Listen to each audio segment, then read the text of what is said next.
घड़ी का जब हम सभी बहुत ही सरल, सहज और समग्र छत्तीसगढ़ वासियों के बेहद आत्मीय, अति प्रिय और देश के लोकप्रिय माननीय केंद्रीय मंत्री सड़क परिवहन एवं राजमार्ग मंत्रालय भारत सरकार श्रद्धेय श्री नितिन गडकरी जी को संबोधन के लिए सादर आमंत्रित कर रहे हैं। जोरदार तालियों की आवाज के साथ माननीय श्री नितिन गडकरी जी।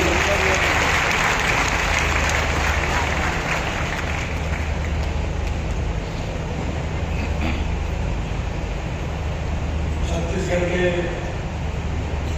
लोकप्रिय मुख्यमंत्री आदरणीय विष्णुदेव साय जी,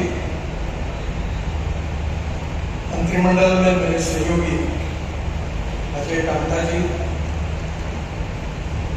छत्तीसगढ़ के उप मुख्यमंत्री और पीडब्ल्यूडी विभाग जिनके पास है ऐसे आदरणीय श्री अरुण साहू जी,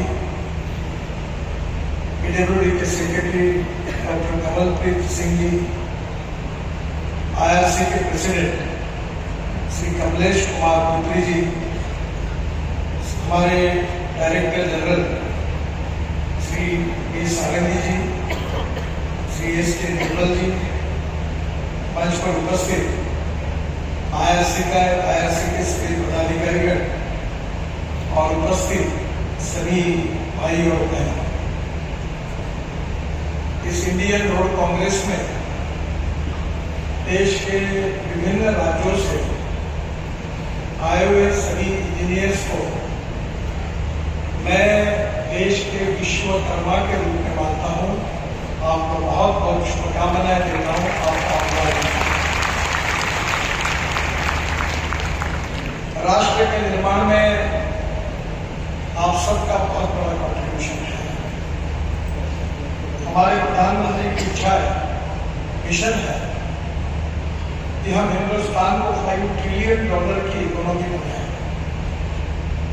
हमारे देश की अर्थव्यवस्था को वर्ल्ड की 3rd लार्जेस्ट इकोनॉमी बनाएंगे, आत्मनिर्भर भारत बनाएंगे। ये सपने अगर पूरे करने होंगे तो हमें इंडस्ट्री, उद्योग क्षेत्र और एग्रीकल्चर में प्रगति करनी होगी। इंडस्ट्री में अगर प्रगति करनी होगी, water, power, transport and communication, ये 4 इंफ्रास्ट्रक्चर अगर हम निर्माण करेंगे तो हमारे यहाँ उद्योग आएंगे, व्यापार आएगा, व्यापार बढ़ेगा और एग्रीकल्चर की भी तरक्की होगी। और इस क्षेत्र में जब कैपिटल इन्वेस्टमेंट आएगी, उससे रोजगार निर्माण होंगे और रोजगार निर्माण होंगे तो गरीबी दूर होगी और हिंदुस्तान आत्मनिर्भर भारत होगा। यही हम सबका सपना है और इस सपने को पूरा करने में आप जिस क्वालिटी का इंफ्रास्ट्रक्चर बनाएंगे वर्ल्ड स्टैंडर्ड का, वो इसमें बहुत महत्वपूर्ण है। और इसलिए जो अच्छी टेक्नोलॉजी है, सक्सेसफुल प्रैक्टिसेस है, इसका उपयोग करना, हमारे देश में भी रिसर्च करना और वर्ल्ड में भी जो सक्सेसफुल हुआ है उसको आत्मसात करना, इसके लिए आईआरसी की भूमिका महत्वपूर्ण है। मैं अक्सर एक बात कहता हूं कि innovation, entrepreneurship, science, technology, research, skill and successful practices, we name it as knowledge and conversion of knowledge into wealth is the future. और दूसरी बात मैं ये बोलता हूं कि भाई no material is waste and no person is waste. It is depending upon the appropriate technology and appropriate vision of the leadership that you can convert waste into wealth. मुख्यमंत्री जी ने जैसे कहा कि हमें विकास भी करना है और पर्यावरण का संतुलन भी रखना है, विशेष रूप से ethics, economy, ecology and environment. हमारे देश में हमारा ट्रांसपोर्ट सेक्टर देश के पोल्यूशन में 40% कॉन्ट्रीब्यूट करता है, 40%। और आपको पता है कि एयर पोल्यूशन के कारण कितनी समस्याएं पैदा होती हैं। मैं आईआरसी के चेयरमैन और पदाधिकारियों से अनुरोध करूंगा कि रोड सेक्टर को आप इंटीग्रेटेड अप्रोच में सोचिए। साइलों में मत सोचिए। जैसे रोड हम बना रहे हैं तो विशेष रूप से रोड के बाजू में 1,000 किलोमीटर पर हमारी माँ बहनें जा सकती है, ऐसे टॉयलेट तक नहीं है। विशेष रूप से अभी हमने हम सफर योजनाएं शुरू की है, जिसमें petrol pump, charging station, gas station, restaurant, dhaba, कुछ handloom handicraft market, fruit vegetable का दुकान, 5-6 ट्रक और 30-40 गाड़ियों का पार्किंग, और ऐसे हम सफर करके हमारी बहुत जगह हमारे पास उपलब्ध है। जब हम कर्व दूर करते हैं तो उसके बाजू में हम उस प्रकार से रोड साइड सर्विस सेंटर्स, जिसको हम सफर के रूप में बनाते हैं, आप देख रहे हैं ये NHAI की तरफ से 670 रोड साइड एमिनिटीज हम बना रहे हैं और करीब 2000 हम सफर के रूप में ऐसे स्टेशन भी बना रहे हैं। मैं आपको अनुरोध करूंगा कि इसमें विशेष रूप से ये भी सोचना होगा कि रोड पर जो सुखद प्रवास हो, इसके लिए ट्रांसपोर्ट सेक्टर को ये भी सोचना होगा कि ये किस प्रकार से हो सकता है। विशेष रूप से ट्रांसपोर्ट मिनिस्ट्री ने अभी हमारे यहाँ ropeway, cable car, vernacular railway, इस पर हम काम कर रहे हैं और 350 प्रपोजल अभी हमारे पास काम करने के लिए आए हैं, उनके टेंडर भी निकल चुके हैं, ताकि हम पहाड़ को ऊपर जाने के लिए डीजल फूकते हुए घूम के 3 घंटे पहुंचे, उसके बजाय 25 मिनट में डायरेक्ट वर्नाकुलर रेलवे से ऊपर तक पहुंच जाएंगे और ऊपर से कोई फ्रूट्स होंगे, वेजिटेबल होंगे, एप्पल होंगे, नीचे लाएंगे, लोग ऊपर जाएंगे, तो इससे लोगों की सुविधा बढ़ेगी। तीसरी जो महत्वपूर्ण बात है कि हमारे रोड सेक्टर में, रोड ब्रिजेस और टनल में हम वर्ल्ड की सक्सेसफुल प्रैक्टिसेस को अपनाएं। मैं ये नहीं कहना चाहूंगा कि आप लोग अब कितने आगे हैं, कितने पीछे हैं, पर एक प्रश्न आपके विचारों के लिए मैं देना चाहता हूँ। क्या international successful practices, international initiative, international innovation, क्या इसकी बराबरी हम कर सकते हैं क्या? मैं इस पर कोई कमेंट्स नहीं करूंगा। एक बात निश्चित है कि no one is perfect and no one can claim that he is perfect. उत्तम, अधिक उत्तम, सर्वोत्तम you cannot catch your own image. कितने भी जोर से दौड़ोगे तो इमेज जोर से दौड़ती है। तो सबसे अच्छी बात है कि जो लोग अच्छा काम कर रहे हैं उसको भी हम स्वीकार करें। कभी कभी ऐसा होता है कि मैं जो कह रहा हूँ वही सही है, और सरकार में विशेष रूप से होता है कि एक लाइन तय होती है, इधर उधर देख के नहीं है। पुराने फाइल पर क्या निर्णय किया है वैसे निर्णय करके आगे जाना, ऐसा नहीं होना चाहिए।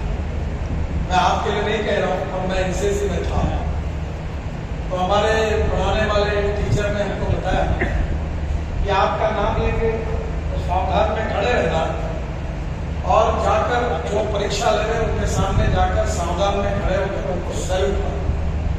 फिर वो पूछेंगे व्हाट्स योर नेम, तो आपने बड़े स्मार्ट तरीके से बताना, sir my name is so and so.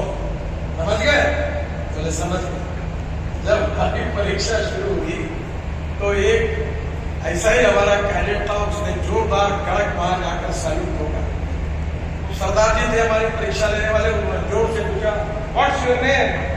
Sir my name is so and so. ये सो एंड सो वाले mentality is not useful. You need to use your brain, common sense, presence of mind, and you have to apply that. और जो बड़े अधिकारी होते हैं, जब वो छोटे होते हैं तब बोलते हैं कि अधिकारों का विकेंद्रीकरण होना चाहिए, पावर डिस्ट्रीब्यूट होनी चाहिए। और जब वो बड़े पोस्ट पे जाते हैं तो हर पूछते मुझे पूछो, ये बताया क्या मेरे को, हर चीज सेक्रेटरी के पास साइन करने के लिए जाती है। मैं सेक्रेटरी साहब की बात नहीं कर रहा हूँ, हर चीज। तो मैंने उनको कहा कि ये जो पीडी है, हमारे आर होते हैं, यही तो आखिर प्रमोशन होकर डीजी बनते हैं, तो सब अधिकार डीजी को क्यों है? सब अधिकार सेक्रेटरी को क्यों है? क्योंकि जो कुर्सी पर बैठता है वो ऐसा चिपक के बैठता है कि वो अपना अधिकार किसी को देना नहीं चाहता। और ऐसने से आप में बैठे हुए और ऊपर में बैठे हुए इससे कोई लोग नहीं है। अगर गलती से मेरी टोपी के फिट होती है तो मुझे माफ करना। We need to motivate the people. We need to make the formulation of the team. मैं अक्सर एक उदाहरण देता हूँ कि ए नाम के व्यक्ति ने ए स्क्वायर काम किया और बी नाम के व्यक्ति ने बी स्क्वायर काम किया, तो total work is A square plus B square. But when A and B comes together, thinks together and works together, the answer is A plus B bracket में square equal to A square plus B square plus twice AB. And twice AB is a result of collective team spirit. ये protocol वगैरह फालतू है, इसको कोई मतलब नहीं है। केवल जातीयवाद समाज में नहीं है, कैलेंडर में भी है। ये 87 बैच का है, तब बराबर एक साथ मिल जाती है। 86 बैच का ये कोई इसमें मत चाहिए। Respect should not be demanded, it should be commanded. If you deserve for it, you will get it. आप उसके पीछे कुछ चिंता करें और इसलिए सबॉर्डिनेट के साथ सम्मान पूर्वक प्रेम पूर्वक व्यवहार करके उनकी इन्वॉल्वमेंट करके उनको कार्य करने के लिए मोटिवेट करना, इंस्पायर करना, और गलती हुई है तो अकेले में बताना और अच्छा काम किया है तो पब्लिक में बताना और उनको इंकरेज करना। और मुझे लगता है कि छोटी बातों से मोटिवेशन बहुत बढ़ेगा। मैं महाराष्ट्र में मंत्री था, पीडब्ल्यूडी मिनिस्टर, तब विश्वेश्वरैया जी के जन्मदिन के ऊपर हमने तय किया था कि जो अच्छे इंजीनियर्स काम करते हैं उनको अवार्ड देना है। तो मेरे दोनों सेक्रेटरी बहुत अच्छे थे, मिस्टर देशपांडे करते थे और एक तांबे साहब करते थे, हमने एग्री है। और मैंने उनको कहा कि आप दोनों मिलकर 100% मेरिट पर किसको अवार्ड देना वो लिस्ट फाइनल करो। और मैं आपको बता रहा हूँ कि मेरे कारण, राज्य मंत्री के कारण, हमारे उम्मीदवार जो बैठे हैं उस समय चीफ इंजीनियर थे महाराष्ट्र, और मैंने उनको कहा किसी की सिफारिश नहीं मांगी, नो रिकमेंडेशन, और पूरे मेरिट पर आप फाइनल करो। दोनों ने मेरिट पर फाइनल किया। और उस समय महाराष्ट्र के गवर्नर थे डॉक्टर अलेक्जेंडर, बहुत विद्वान व्यक्ति थे, इंदिरा जी के प्राइवेट सेक्रेटरी थे और काफी जनशील थे। हमने उनको आमंत्रित करने के लिए मैं गया, मेरे दोनों सेक्रेटरी साथ में थे। तो डॉक्टर अलेक्जेंडर जी ने मुझे प्रश्न पूछा और मुझे बहुत प्रेम करते थे। मुझे विदिन फर्स्ट टेल मी कि आपने उनको सिलेक्ट कैसे किया? तो मैंने कहा sir I don't know anything about it, only my 2 secretary, only they are capable to explain what was the criteria. और फिर उन्होंने मुझसे सवाल जवाब किए और सेक्रेटरी ने कहा कि अभी तक मंत्री जी ने एक भी नाम की सिफारिश नहीं की, हमने मेरिट पर सिलेक्शन किया और मेरिट पर सिलेक्शन करने के बाद ये लिस्ट फाइनल की। वो कार्यक्रम के लिए अवार्ड दिए। रात को मैं जब अपने घर पहुंचा तो एक सुपरिटेंडेंट इंजीनियर मेरे घर पर आए और जैसे मुझे उनको अवार्ड मिला, जैसे अवार्ड मिला तो उनके आंखों में आंसू थे, वो रोने लगे। तो मैंने उनको कहा आप क्यों रो रहे हो? बोले मेरी कोई पहुंच नहीं, मेरी कोई पहचान नहीं, मैं कभी सेक्रेटरी से तक नहीं मिला हूं और मैं शेड्यूल कास्ट हूं। मेरे मन में कभी ये कल्पना भी नहीं रही थी कि मुझे पुरस्कार मिलेगा और आपने पुरस्कार दिया, मेरा सिलेक्शन किया। ये मेरे लिए इतना आनंद का क्षण है जो मैंने जीवन भर इमेजिन नहीं किया था। और मैं जो पुरस्कार मुझे मिला है इसकी इज्जत और सम्मान मैं जिंदगी भर रखूंगा और अच्छा काम करूंगा। अरे छोटे से छोटे व्यक्ति को जब अच्छे काम के लिए अच्छी बात कहते हैं तो उससे उसको इंस्पिरेशन और मोटिवेशन मिलता है। तो मेरा आपसे एक सुझाव है कि टीम बनाकर काम करिए। दूसरी जो IRC को विशेष रूप से मेरा सुझाव है कि आजकल मैं बहुत आग्रही हूँ कि हमारी क्वालिटी के साथ कॉम्प्रोमाइज नहीं है।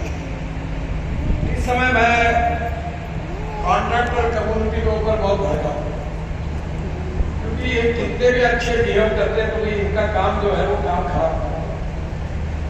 और बहुत इंजीनियर इतने होशियार हैं कि उनके खराब काम को हमारे सामने आने ही नहीं देते। अब मैंने सोशल मीडिया खुल गई, अब सोशल मीडिया पर लोगों को आह्वान किया कि डालो, लिखते जाओ, मेरे पास जानकारी आती। मैंने मेरे IAS ऑफिसर PA का इन सब लो परेड, और मैंने तय किया है कि कॉन्ट्रैक्टर को भी झगड़ना और जो अधिकारी अच्छे काम नहीं करते उनको भी पूरे ताकत के साथ रखना। ट्रांसपेरेंसी, टाइम और decision making process, qualitative approach and corruption free system, ये 4 बातें बहुत जरूरी है। और देश में जो प्रगति और विकास हो रहा है इसमें डिजिटल इंफ्रास्ट्रक्चर बहुत डेवलप हो रहा है, ड्रोन आ रहे हैं, सैटेलाइट का यूज हो रहा है, और धीरे धीरे हम पूरी सिस्टम को डिजिटलाइज करें और क्वालिटी के साथ कोई कॉम्प्रोमाइज न करें। मैं जिस क्षेत्र में अभी रहता हूँ वहाँ 7 साल से NHI के ऊपर कोई अतिक्रमण के ऊपर कार्रवाई नहीं हुई। तो मैंने हमारे कलेक्टर और पुलिस कमिश्नर को बुलाया और हमारे अधिकारी को बुलाया। मैंने बोला आप बहुत अच्छा काम कर रहे हैं। बोले क्यों हुआ, क्या हुआ साहब? मैंने बोला आपकी पॉपुलरिटी बढ़ रही है, तुमको तो मुझे लगता है अगले बार नागपुर में चुनाव लड़ने की इच्छा शायद है। बोले नहीं, हमारी नहीं है।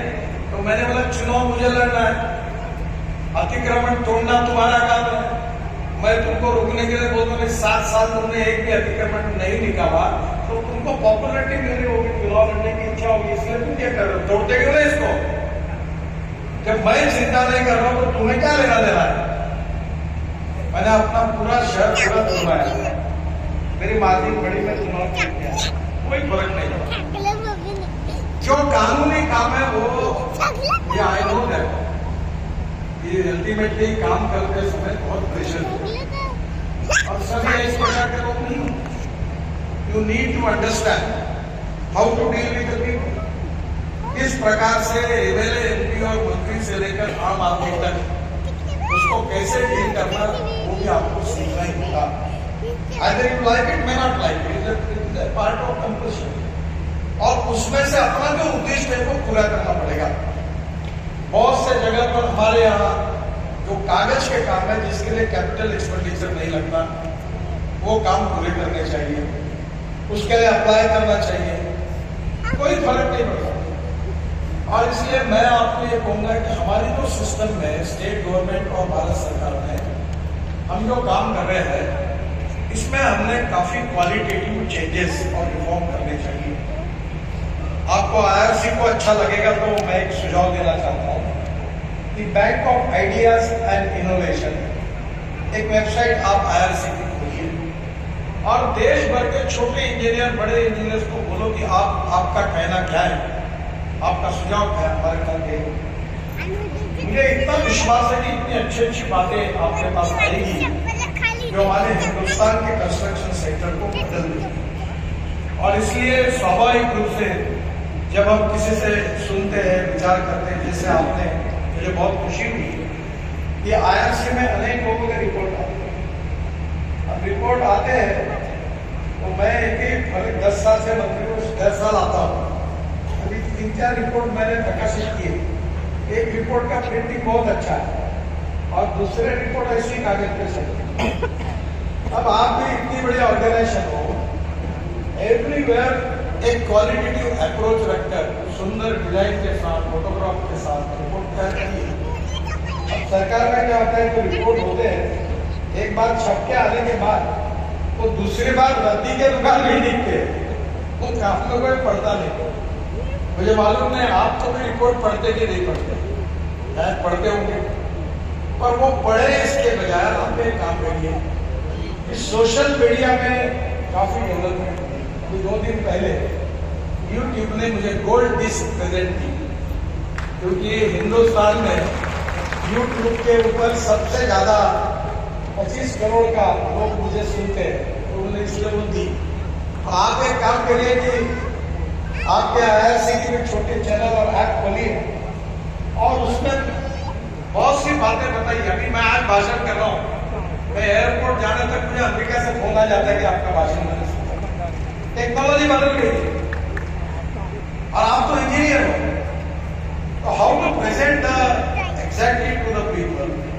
इसमें टेक्नोलॉजी का उपयोग करके अगर आप छोटे छोटे इसमें एक्सपेरिमेंट जो सक्सेसफुल है, जैसे आपने बहुत सी बातें यहाँ हुई और हम लोग आप भी कर रहे हैं, तो ये लोगों तक पहुंचाने का काम भी करिए। Rapid construction, adoption of innovative and modern construction methodologies, reduction timeline, ये बहुत है।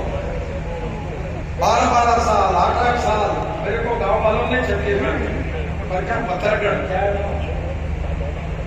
पत्थर गांव वहां का दूसरा गांव है। मैं 10 साल से उसी रोड की मीटिंग करते रहता हूँ। हर कॉन्ट्रैक्टर भागना, एक कॉन्ट्रैक्टर का चेहरा देख के मुझे गुस्सा है, मैं टर्मिनेट कर। यानी सालों साल काम चल रहा है, कॉस्ट बढ़ रही है, एस्केलेशन बढ़ रहा है। कहीं ना कहीं मेरी भी गलती हुई, मुझे ध्यान में आया कि मैंने टेक्निकल और फाइनेंशियल क्वालिफिकेशन लिबरल कर दी। मैंने कहा नहीं, ये 5, 10, 15, 25 लोगों की मोनोपोली चल रही है, हम लोगों को और लोगों को इन्वॉल्व करें। और जब लिबरल बना है डाइल्यूशन हुआ, और डाइल्यूशन हुआ तो चाय बनाने वाला और हेयर कटिंग सैलून वाला भी क्वालिफाई हो गया। अभी आपने ऐसी सिस्टम बनाई है कि कोई टेलर होगा रायपुर का, वो इटली में आप फ्रांस पे जाके पुरानी कंपनी खरीद के लाता है और उसका टेलर का उसका जॉइंट वेंचर होता है और वो 1000 करोड़ के काम के लिए क्वालिफाई होता है। यानी जो दिवाला पिटता है फॉरेन में, यूरोपियन कंट्री में, वो कंपनी को 5 करोड़ में खरीदना और 10 करोड़ का काम करने वाला 5 करोड़ की कंपनी करके हमारे सभी अधिकारी टेक्निकली क्वालिफाई हुआ है, क्योंकि जॉइंट वेंचर है। मेरे ध्यान में आया कि गड़बड़ हुई। मैंने बोला एक काम करो, जिसके भरोसे टेक्निकली क्वालिफाइड हुआ उसको 51% स्टेक लेने की कंडीशन था और बाय गारंटी उससे लो, तब सीरियसली आएगा। ये जॉइंट वेंचर जो हो रहे हैं हमारे यहाँ, तो कोई अभी राज्यों का नाम नहीं लेता, टेंडर में इतना ही लिखने का बाकी रहा है कि काले कोट पहने हुए आदमी को टेंडर इतनी बाकी रहा। टेंडर में ट्रांसपेरेंसी भी चाहिए, ज्यादा से ज्यादा कॉन्ट्रैक्टर का सहभाग भी चाहिए, कॉस्ट ऑफ कंस्ट्रक्शन को भी कम करना है और क्वालिटी ऑफ कंस्ट्रक्शन को भी सुधारना है और टाइम में काम करना है। तो मुझे लगता है कि इसमें आप लोगों का विचार और आप लोग भी आखिर काम करते हैं। ये बात कभी कभी होती है कि मुझे बहुत क्रेडिट मिलता है कि मैं अच्छे रोड बना रहा हूँ, मैं रोड बना रहा हूँ। अगर मेरा डिपार्टमेंट अच्छे रोड बना रहा है तो ये मेरे डिपार्टमेंट के इंजीनियर रात दिन काम करते हैं, उनके कारण मुझे क्रेडिट मिलता है। मुझे सिविल इंजीनियरिंग का कोई समझता, मेरे बारे में परसेप्शन है कि मैं बहुत विद्वान हूँ। मैं तो इंजीनियरिंग के लिए डिस्क्वालीफाई हुआ था, 75 में इमरजेंसी लग गई, मैं 11वीं में था, जयप्रकाश नारायण के आंदोलन में घुस गया। पहले फर्स्ट क्लास में आता था तो मुझे 52% मार्क और मैं साइंस ग्रुप में 49.26% था। मेरे दोनों दामाद बड़े, एक विद्वान मेरे स्टूडेंट इंजीनियर थे, एक न्यूक्लियर साइंटिस्ट थे। मेरे बहनों ने कहा ये इसका ध्यान मत करो, घर वालों का भी मेरे ऊपर विश्वास हो गया और मैं इंजीनियर नहीं बन पाया, इसलिए घर में नाराजगी थी तो मैं जनता पार्टी में घुस गया, जयप्रकाश नारायण के पीछे। और अब मैं commerce graduate, law graduate, MBA किया मैंने और मैं कोई इंजीनियरिंग का मुझे नॉलेज नहीं है, प्रेजेंस ऑफ माइंड है। अब मुझे 9 डॉक्टरेट्स मिली, डिलीट्स मिली, उसमें से 5 एग्रीकल्चर साइंस में मिली। तो अभी भी मैं डॉक्टर नितिन गडकरी नहीं लगा। तो मुझे एक ने पूछा कि 9 डॉक्टरेट मिले, डिलीट्स मिले, तो डॉक्टर क्यों नहीं लगा?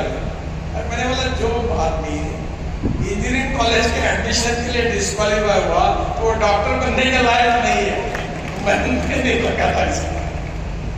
देखिए, डिग्री में अच्छी डिग्री लेना और अच्छा अधिकारी होना इसमें फर्क है। मैं लॉ कॉलेज में था तो सबसे बदमाश लड़का था, उसका नाम नहीं लेता मैं।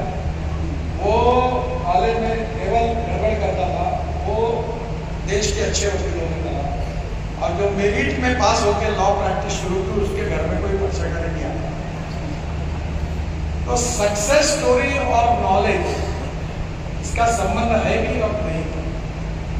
Knowledge with presence of mind, ये इंपॉर्टेंट है। और इसलिए मैं आपसे यही कहूंगा कि आपके काम में मैनेजमेंट भी आती है, decision making process, team work. मैंने अभी डीजी साहब को, हमारे नए सेक्रेटरी को कहा कि तुम तो, आप सब लोग फुटबॉल के बहुत अच्छे प्लेयर हैं, सरकार में फुटबॉल के इतने प्लेयर हैं कि बॉल को इधर डॉच करो, उधर डॉच करो, दिन भर बॉल को घुमाओ, जाने पर तो गोल तक। बोला तुम डॉजिंग करते रहते, एक काम करो कि राज्य सरकार के अधिकारी बुला लो, आप बैठो, आप एक सब्जेक्ट लो, सबका सुन लो, रिलायबिलिटी बनाओ। नहीं तो तुम ऐसे चेयरमैन डिसीजन करो, फाइल क्लोज करो, भेजो। फाइल पहले डीजी के पास पहुंचते पहुंचते 7-8 10 महीने लग जाते, फिर मुश्किल से कोई इधर उधर फोन करता तो फाइल निकलेगा, फिर एफए के पास जाता है, वो रोक के बैठता है। एफए को क्या हुआ तो बोले उसकी तबीयत खराब, 15 दिन बाहर हो। फिर वो फाइल उससे निकलती है तो सेक्रेटरी के पास जाता है, सेक्रेटरी बोलते हैं कि उठने में उनको कोई ड्यूटी लग जाती है, वो नहीं है, और सब कुछ ठीक रहा तो आचार संहिता लग जाती है। अब ये घूमते रहो, ये क्यों करते हो? करना है तो हाँ करो, नहीं करना है तो ना करो। अगर हो सकता है तो अप्रूव करो, नहीं करना तो रिजेक्ट करो। भाई को बेइज्जती होता है, कितना समय खराब होता है इसमें। तो ट्रांसपेरेंसी के साथ fast track decision making process is a part of management. और मुझे लगता है कि हमारे इंफ्रास्ट्रक्चर में वो भी आप जरूर करिए। 2-3 बातें मैं बहुत आपको बताऊंगा कि बहुत अच्छी हुई। एक तो use of ultra high performance reinforce cement concrete UHPC, इसमें बहुत बचत है। बड़ी छत्तीसगढ़ के आईआरसी चेयरमैन ने भी बताया आपको कि स्पैन लेंथ जो है वो इंडोनेशिया, मलेशिया और सिंगापुर में 120 किलोमीटर तक की उन्होंने सक्सेसफुली किया, क्योंकि ऊपर का बीम उन्होंने स्टील फाइबर में कास्ट किया।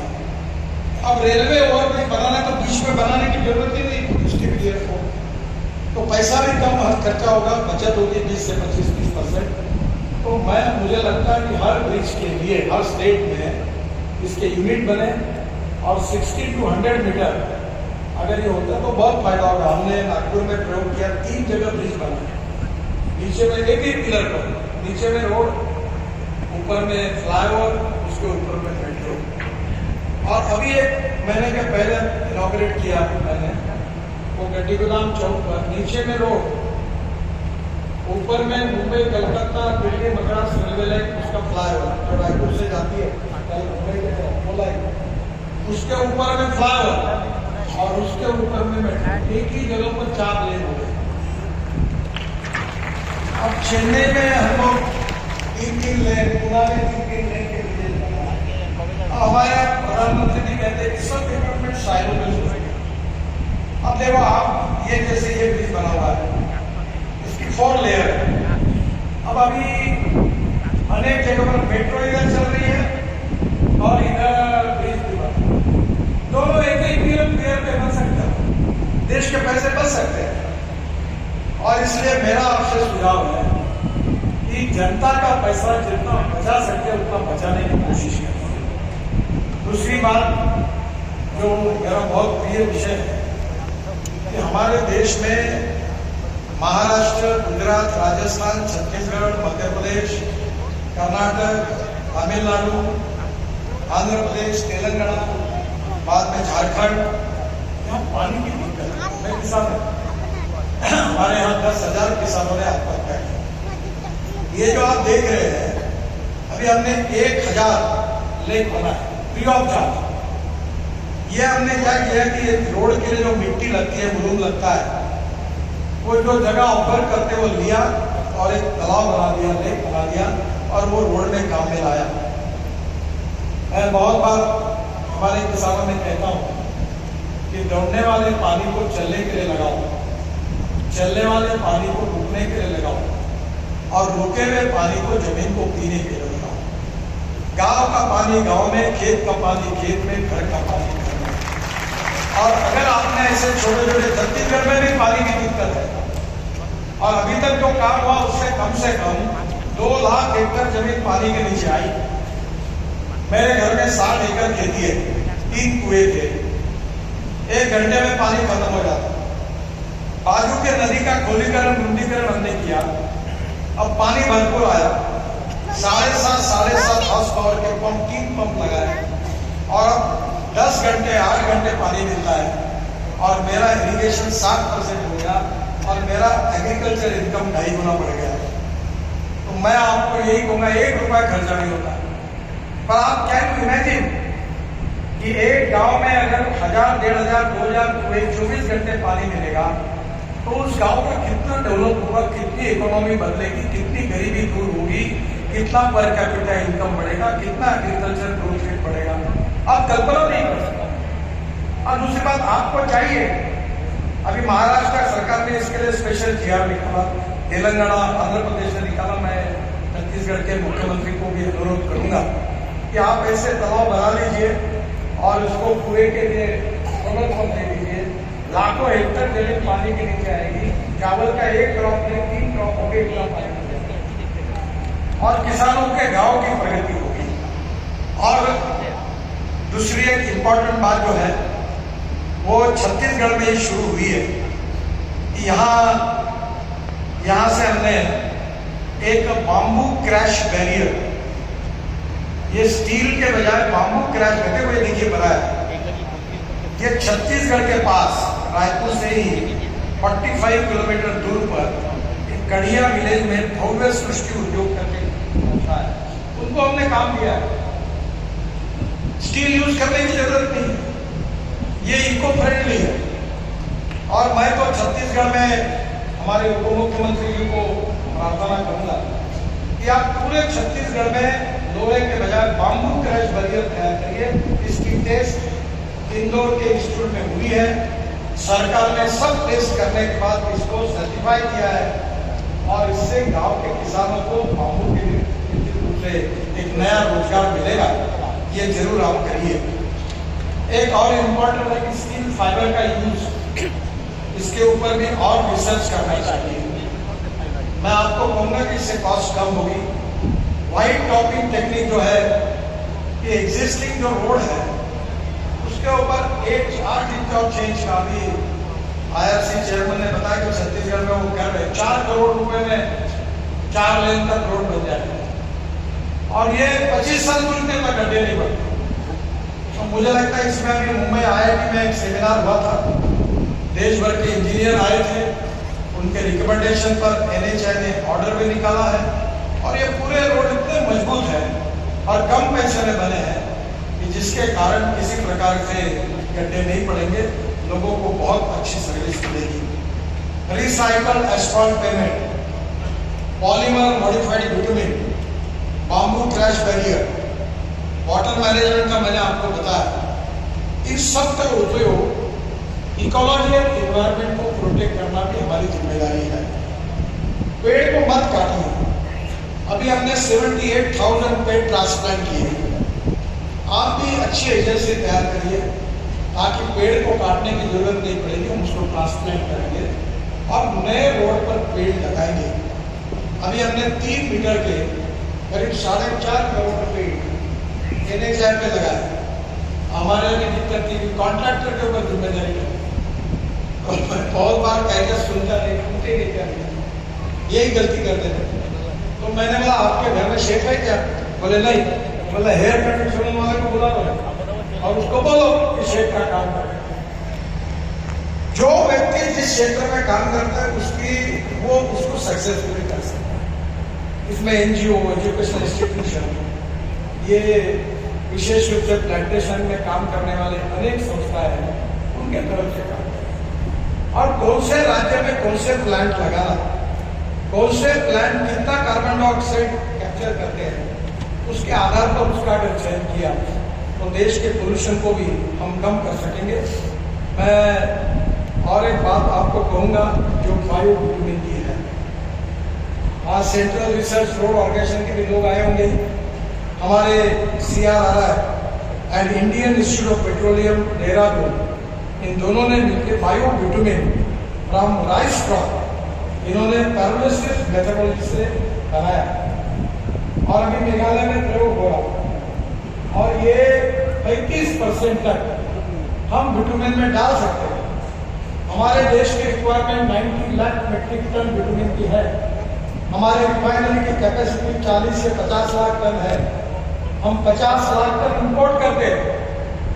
अगर ये विटामिन जो परली जो जलाते हैं लोग, उसका उपयोग आपको यार उसको परली को क्या बोलते हैं, पेरा, अगर ये आपने किया तो वेस्ट टू वेल्थ में काम हो जाएगा और छत्तीसगढ़ करोड़ उसी से बच जाएंगे।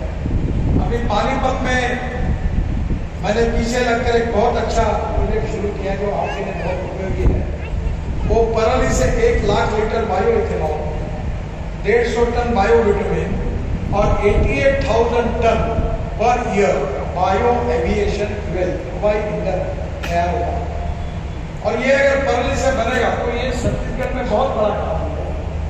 तो मेरा और एक है कि अभी परली ये जो है इससे राइस क्रॉप से पंजाब हरियाणा में 400 प्रोजेक्ट बायो CNG और बायो LNG बनाने के शुरू हो गए हैं, काम 7 पूरे हो गए हैं। और उसमें से जो CNG तैयार होगा वो अगर छत्तीसगढ़ में तैयार होगा तो आपको पेट्रोल डीजल की जरूरत नहीं है।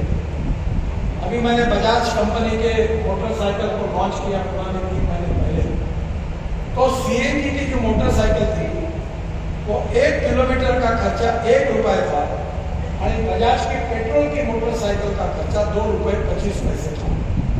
तो अगर मोटरसाइकिल, ऑटो रिक्शा, कार और मिनी ट्रक अगर CNG पर आते हैं तो 50% की बचत होगी पेट्रोल और डीजल की तुलना में और पोल्यूशन भी कम होगा। मुझे लगता है कि ये नए जो इनिशिएटिव है, जो इंटीग्रेटेड अप्रोच में ध्यान में लेकर इसका अगर उपयोग किया जाएगा तो निश्चित रूप से हमारा रोड सेक्टर काफ़ी क्वालिटेटिव होगा, वर्ल्ड स्टैंडर्ड का होगा।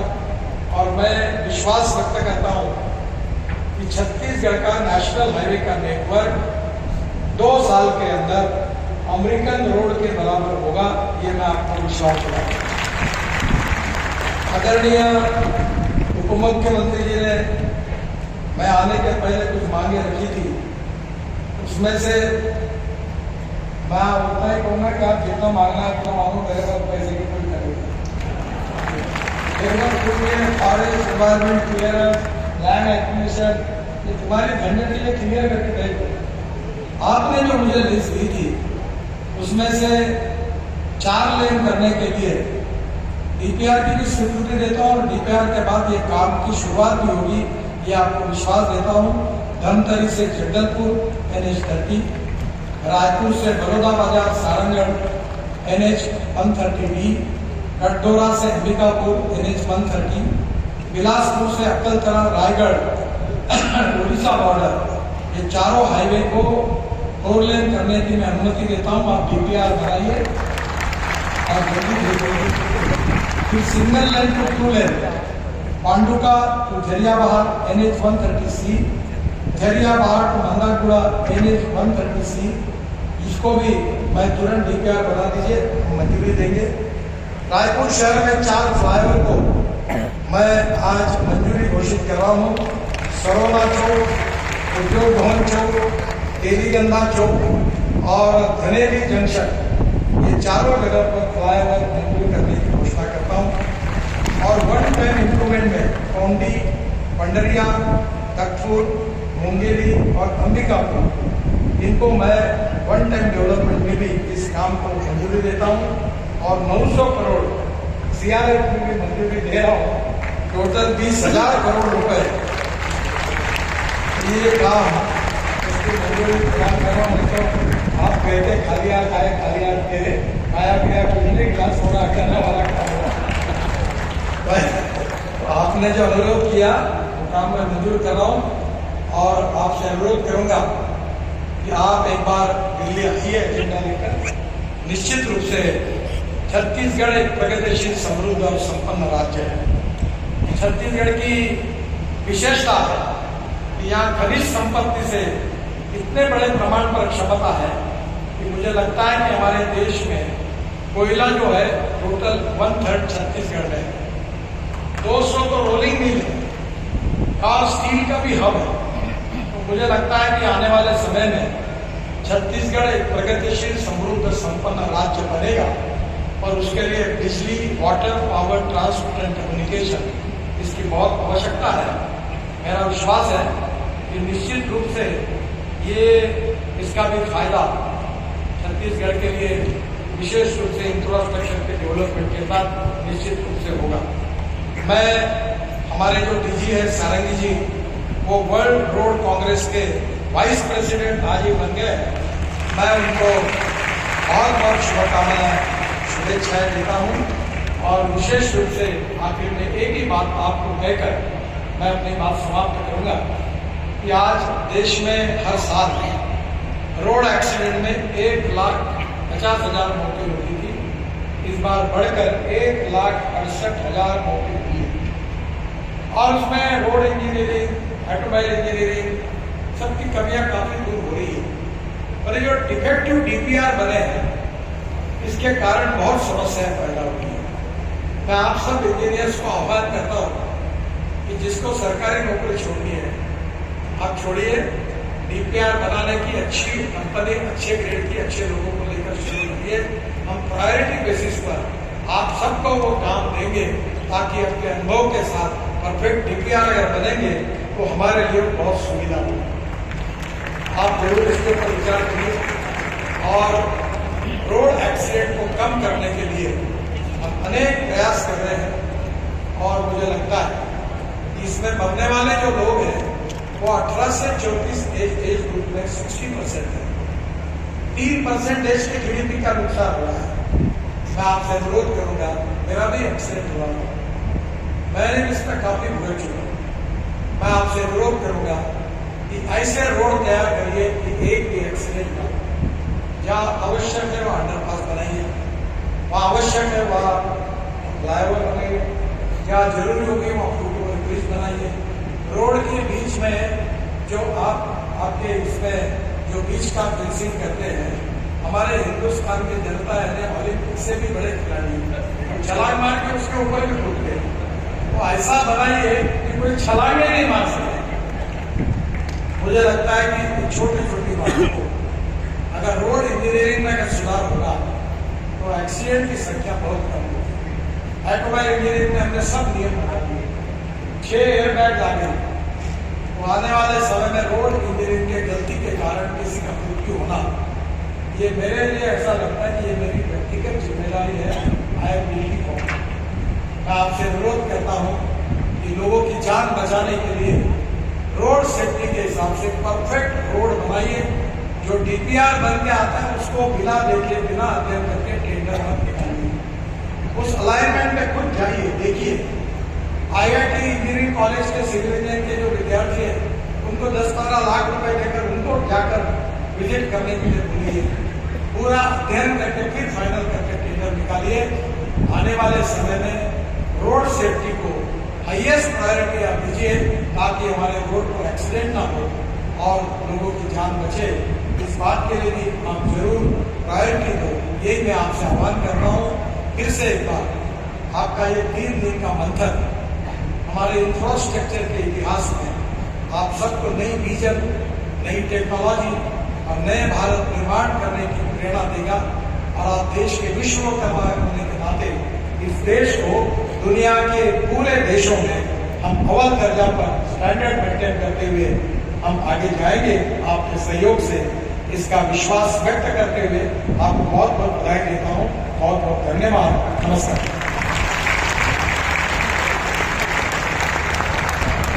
बहुत बहुत धन्यवाद माननीय मुख्य